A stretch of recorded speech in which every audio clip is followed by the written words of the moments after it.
No. That does come off there, you can also lower it. Oh, really? Cool. Well, hi, ladies and gentlemen. My name is Will, William Riley. You can definitely call me Will. It's super cas, simpler. I'm a developer, obviously, in full stack, and I'm building a business. It's an accelerator called Match the Keyboard, where I basically take in tech companies and then make them bigger. And the first company that I'm building, this is like my baby. It's called Hubdia, and basically it's a search engine. It's a hub for your media. It's a search engine and a social platform that takes everything and organizes it for artists in contextually relevant ways. It's a meaningful way to organize stuff. But just to take a step back, it's a social platform, and social platforms require high engagement if they're going to succeed.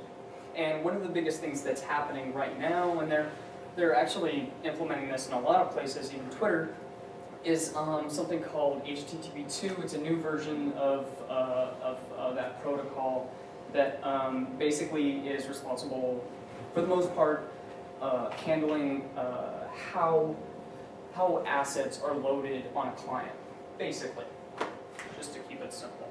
And that matters to me a lot because fast sites equal high engagement equal success. Like, I need engagement. I need this to work. Okay, so why change HTTP? It's such an archaic and sort of like statuesque. It's just this thing. It's like, I don't know how else to explain it. It's just like metal. You don't change metal, I guess, unless it rusts. I don't know, but this has rusted. It's about 15 years old. The original RFC was written and published June 1999, and that's RFC 22616. If anyone cares, read it or not. It's going to be relevant soon anyway. And the way that RFC was written, I mean, this is 15 years ago. What we didn't expect is the internet to get so heavy, so bloated. And I think Matt Steele, is Matt Steele here? No? At the very, very first Beer and Co. that I went to, he gave this little sort of, whatever, like a little tidbit of information, that basically there are some sites that are bigger than the Firefox executable. Which is like a big deal. That's crazy how bloated a site can be.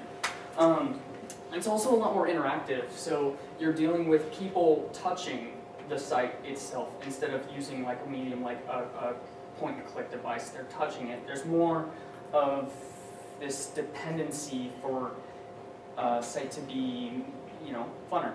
And it's also mobile. There are so many satellite things, and then, oh man, we have IoT coming, which is like this dramatic deal. Like, how are we going to deal with that? And so, HTTP2. Yeah. So for some context, 4G networks are right now currently for each request that's made, that's initiated, you have like 150 milliseconds of this latency, and then for 3G networks, it's even worse. It's 400 milliseconds. And that's like super bad. I know if you've been on a 3G cellular device, you can relate with that fucking frustration of like having your phone and you're like, oh! And that's per HTTP request, which sucks. It like hurts. Developers were sort of conditioned to also hack HTTP to expose some of the vulnerabilities that we found throughout the 15 years that we've been using it. And we do things like spriting, where we sort of tile a bunch of images instead of one image and then load that. We inline CSS so that maybe like a super big base64 encoded image is slapped on the site because it's going to load faster or render faster. And we also like shard images and videos so that you can have a really big, really gorgeous image of like a mountain or something, but you need to cut that up so that it loads right and quick for the user. because there's a lot of stuff that could be below the fold or whatever. And then we also concatenate. We combine CSS and JavaScript, which is great, like super awesome, but it can get big. And yeah, we do this to eliminate requests like head of line. That's pretty much where a browser is only going to load 4 things, maybe 8 things, and then they are going to wait. And until those things are done, you can't load anymore. And it's like, there's just, that's where the frustration comes in.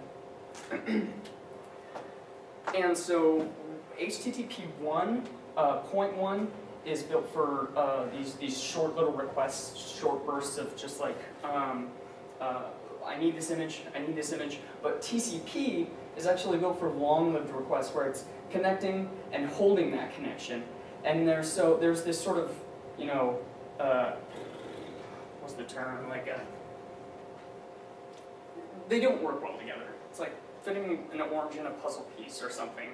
And TTP2 is synergy, and that's really corporate. But it rocks because it starts to solve a lot of those problems that we're currently having, especially as we're going into like a more digitally connected era where we do have IoT to consider, and this is HTTP2 is much more considerate of what's going to happen, which rocks, like super much. So HTTP2 is a rewrite of, yes, I was right, RFC 2616. Those little like, yes. So it was rewritten for clarity, to remove those sort of hacks that we have, you know, that I mentioned that I'm blanking on, whatever. Speed and a lot more. That by the way, I am not the pinnacle like resource on HTTP2. If there's any video that I can share with you, I'm gonna share it. Yeah, like every single link that this is associated with, this talk or whatever, you're gonna see that link too, because it's gonna go into much more detail. It's actually by the guy who wrote, who was involved with the browser people to come up with HTTP2. Oh, and for a little like, I don't know, history, it's sort of fun. Google wrote Speedy. Speedy was taken by a bunch of other different people, and then it was spat out as HTTP2. So, I don't know, that's always fun, I guess. History. This is everything it does. I'm not going to go into detail, but yeah, it cleans up latency. TCPs, it starts to utilize TCP stuff, and just look at that later. It's also clear. The first RFC wasn't communicative of what was the browser's responsibility and what was the server's responsibility, the client and server like relationship and all that other jazz. And so this starts to really define it, which is great, especially moving forward. And the idea is that everything is sent on one TCP connection, which is great. That basically means you're going to have a bunch of images sent in on the wire at once. So there's no more consideration for like a large image. It's sent, but it has some sort of, or not some sort of, it has prioritization and other things that are taken into consideration, but it definitely helps. And sharding is still useful in this context, but it loads faster and it's much more smarter in the way that it loads. Yeah, and it really does. I do have to like emphasize this because it really does require a new mindset. It's very different. I'm not really capturing the essence of how different it is, but there's more stuff to consider. No, there's less stuff to consider, but more, but newer approaches to those stuff. Because, like I said, those hacks that we're talking about, really sort of unnecessary and maybe superfluous at times. Yes, prioritization is a big deal. Basically, the way I sort of envision it is while you're scrolling, let's say you load a page and you scroll all the way to the bottom, and the footer images are going to be prioritized because you want those to be seen by the user, instead of the stuff that's at the top because that's what's loaded at the top. Header compression is super cool. Flow control, I'm not going to get into that because I don't really super understand it. It's really smart in the way that it loads. That's a good way of explaining it. Header compression rocks because so when you load, let's say 50 images, all of those images are going to have the same headers. Or even if you have AJAX requests that maybe I don't know why, actually you would load like 50 AJAX. That's a bad idea. But let's stick with the images one just for whatever. They all share the same thing, but let's say maybe they have a 0-1 for the asset name that you're getting. That's the only bit difference, 2 bits, that's it.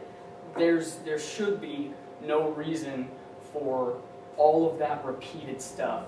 What you see is a sort of, you see a blast of HTTP request headers, and then you see a bunch of assets, and then a blast of HTTP request headers, and then a bunch of assets. It's much more streamlined, it's clearer in how it goes about its business, but we're just going to have to adapt to some of the sort of, yeah, very new stuff.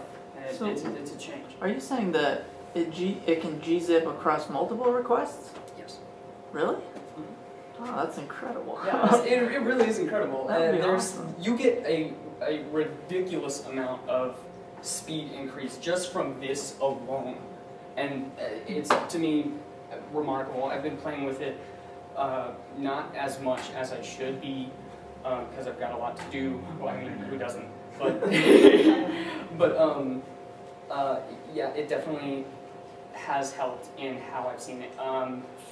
If you ever want to reference like a place to delve into what it's doing, check out, I think Twitter is using it everywhere. So they're super bleeding edge, and you can see it in the nightly builds of Firefox. The RFC version 13 is in the nightly build of Firefox right now, and they're starting to bring it into other contexts, other browsers, and yeah, so it's picking up speed. Has Twitter, so when Twitter implements HTTP2, do they take different front-end development approaches after that's implemented, or do they fork their like server-side code to deliver different? I don't know. Because you don't have to do, like you mentioned, you don't have to do CSS sprites, or maybe you wouldn't do like a font icon or something. Have they like started to ignore some of those? I think so. Yeah. First of all, and then second of all, it depends on. So they're definitely using it on their app. They use HTTP2 exclusively on their app. Period.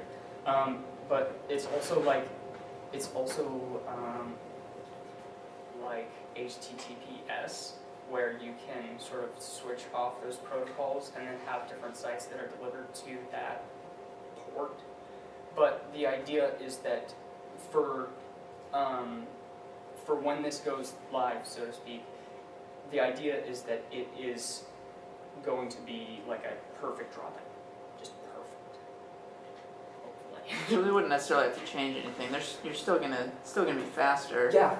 To sprites stuff. It's just less important, or less damaging There if are you some don't. cases where it will actually be slower, but they're probably not worth changing or like bifurcating your entire front end process just to manage it. Yeah.